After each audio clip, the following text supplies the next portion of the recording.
Next question है the ratio of maximum and minimum magnitudes of the resultant of two vectors a and b is 3:1. Now magnitude of a is equals to what? अब अगर मैं बोलूं मेरे पास एक vector है a, इसका magnitude है a और एक दूसरा वेक्टर है b, सही है। इन दोनों का मैक्सिमम मैग्नीट्यूड कब ऑब्टेंड होगा? इन दोनों को हम ऐड करें तो इनका मैक्सिमम मैग्नीट्यूड कब होगा? जब दोनों एक ही डायरेक्शन में होंगे, ए और बी सेम डायरेक्शन में होंगे। Simply magnitude of A plus magnitude of B कर देंगे तो ये मैक्सिमम मैग्नीट्यूड मिलेगा। तो इन दोनों को ऐड करने से लेट्स सपोज मैक्सिमम मैग्नीट्यूड मिला ये आर, सही है, जो कि 3 के बराबर है। और इन दोनों का मिनिमम मैग्नीट्यूड कब होगा? जब ये एक दूसरे के ऑपोजिट डायरेक्शन में होंगे, बी इस डायरेक्शन में और ए इस डायरेक्शन में। तो ये दोनों क्या हो जाएंगे? सब्ट्रैक्ट भी असल में ऐड करना ही है, तो सब्ट्रैक्ट करके रिजल्टेंट आएगा वो मिनिमम आएगा। तो उसका मैग्नीट्यूड लेट्स सपोज जैसे सवाल में गिवन है वो 1 है, तो ये मैक्सिमम मैग्नीट्यूड है इन दोनों का रिजल्टेंट का और ये मिनिमम मैग्नीट्यूड है इन दोनों के रिजल्टेंट का। तो आप बताओ ए का मैग्नीट्यूड कितना है? और ये रेशियो आपको गिवन है आर, लेट्स सपोज इसको मैं R1 बोलता हूँ, इसको R2। तो ये आपको गिवन है R1 upon R2 is equals to 3/1। ठीक है, R1 हमने a प्लस b करके निकाला और R2 हमने कैसे निकाला? a माइनस b करके। तो ये मिनिमम मैग्नीट्यूड है। अब इन दोनों को सॉल्व करके a और b की वैल्यू नहीं निकाल सकते क्या? इसको इधर मल्टीप्लाई कर दो, बात समझ आ गई? इसको हमने कैसे सॉल्व किया? तो इसका आंसर है मैग्नीट्यूड होगा आपका 2b। इस तरह के सवालात भी पूछे जाते हैं जिसमें मैक्सिमम मिनिमम लफ्ज इस तरह के वर्ड्स एमसीक्यूज में यूज होते हैं, मैक्सिमम मैग्नीट्यूड, मिनिमम मैग्नीट्यूड। तो ये इन सवालों पर भी ज्यादा तवज्जो देना है आपने। हमारा नेक्स्ट क्वेश्चन है two forces each equal to F act as shown in figure their resultant is. देखिए यहाँ पे हमारे पास दो फोर्सेस हैं, ये एक फोर्स है और एक ये, इन दोनों के दरमियान एंगल है 60 डिग्री। तो इनका रिजल्टेंट फाइंड करना है। बहुत ही सिंपल है। रिजल्टेंट क्या होता है?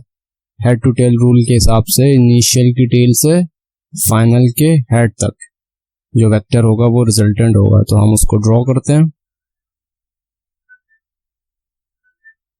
ये हो गया हमारा रिजल्टेंट। और इसका मैग्नीट्यूड कैसे निकालेंगे? Vector addition by triangular method आप लोगों ने पढ़ा होगा, उसमें रिजल्टेंट का फॉर्मूला होता है हमारे पास r is equals to under root f1 का स्क्वायर प्लस f2 का square minus 2f1 f2 cos theta. ठीक है, ये फॉर्मूला होता है। तो इस फॉर्मूला में वैल्यूज पुट कर देंगे, f1 और f2 f के बराबर हो जाएंगे। तो वैल्यूज पुट कर देंगे तो हमारे पास r आ जाएगा।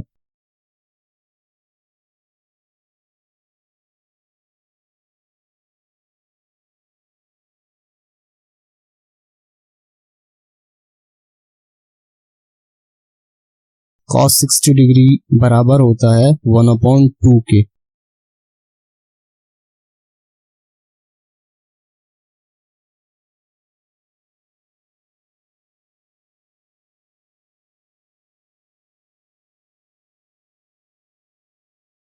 तो इसका आंसर है √3fc। समझ आ गया? बहुत ही आसान एमसीक्यू था ये।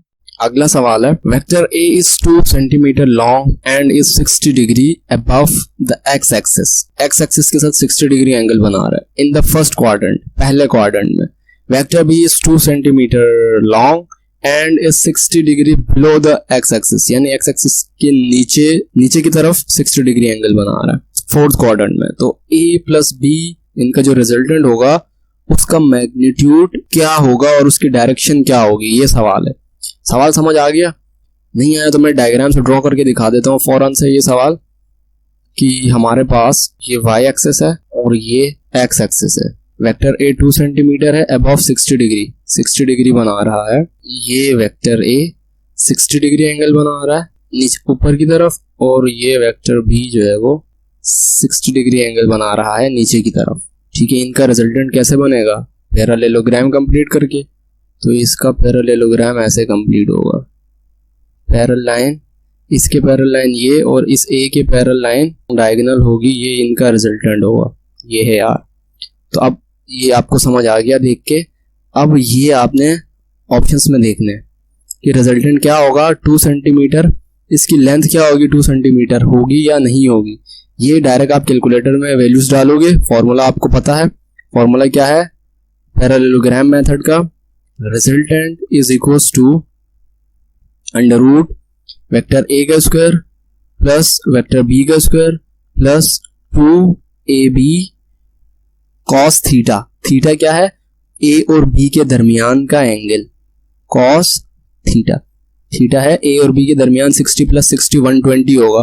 तो आपको ये सब फॉर्मूला लिख के करने की जरूरत नहीं है, आप डायरेक्ट कैलकुलेटर उठाओ और उसमें वैल्यूज डाल दो 2 सेंटीमीटर, ठीक है। तो रिजल्टेंट आ गया 2। अब मुझे ये करने की भी जरूरत नहीं थी, क्यों, क्योंकि सवाल में सब ऑप्शंस में 2 2 2 है, तो अब रिजल्टेंट 2 ही होगा, ये बात अंडरस्टूड थी। डायरेक्शन देखो तो 2 centimetre long positive Y direction में रिजल्टेंट होगा, नहीं 2 सेंटीमीटर लॉन्ग एक्स डायरेक्शन में होगा, तो यहां पर है एक्स डायरेक्शन में, 2 सेंटीमीटर लॉन्ग है और एक्स डायरेक्शन में, तो इसका ऑप्शन है बी। नेक्स्ट क्वेश्चन है what is the angle between two vector forces of equal magnitude such that the resultant is 1/3 as much as either of the original forces।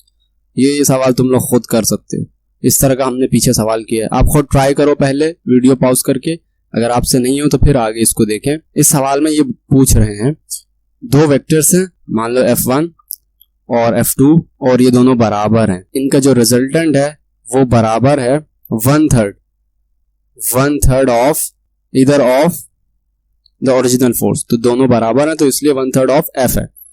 तो आप बता दें इन दोनों के दरमियान एंगल क्या होगा। तो simply vector addition, law of parallelogram, R is equals to under root F1 का स्क्वायर प्लस F2 का square plus 2F1 F2 cos theta. तो आपको थीटा पता करना है, तो R हो जाएगा आपका 1/3 ऑफ F और ये आपका हो जाएगा F1 का स्क्वायर हो जाएगा 2F का स्क्वायर प्लस 2F का स्क्वायर cos थीटा, ठीक है। तो इसमें 2F स्क्वायर कॉमन लोगे तो आपके पास क्या बचेगा 1 प्लस cos थीटा, ठीक है। अब स्क्वायरिंग ऑन बोथ साइड करोगे तो क्या हो जाएगा 1/9 हो जाएगा। F का square is equals to 2F का स्क्वायर ब्रैकेट में 1 प्लस cos थीटा। तो यहां से ये क्या हो जाएगा F स्क्वायर से F स्क्वायर कैंसिल, 2 नीचे जाके मल्टीप्लाई हो जाएगा, तो ये हो जाएगा 18 is equals to 1 plus cos theta. cos theta किसके बराबर होगा 1/18 माइनस 1, ये आपने कैलकुलेटर से करना है सब, ठीक है। तो यहां से थीटा हो जाएगा आपका cos इनवर्स 1/18 माइनस 1, ये 17 माइनस 17/18। ऑप्शंस देखते हैं, ऑप्शंस है हमारे पास, ऑप्शन ए माइनस 17/18 ये इसका सही ऑप्शन है। सही है, इसमें भी कोई लॉजिकल तो नहीं था, ये सिंपल फॉर्मूले में वैल्यूज पुट कर देना था और आंसर निकालना था।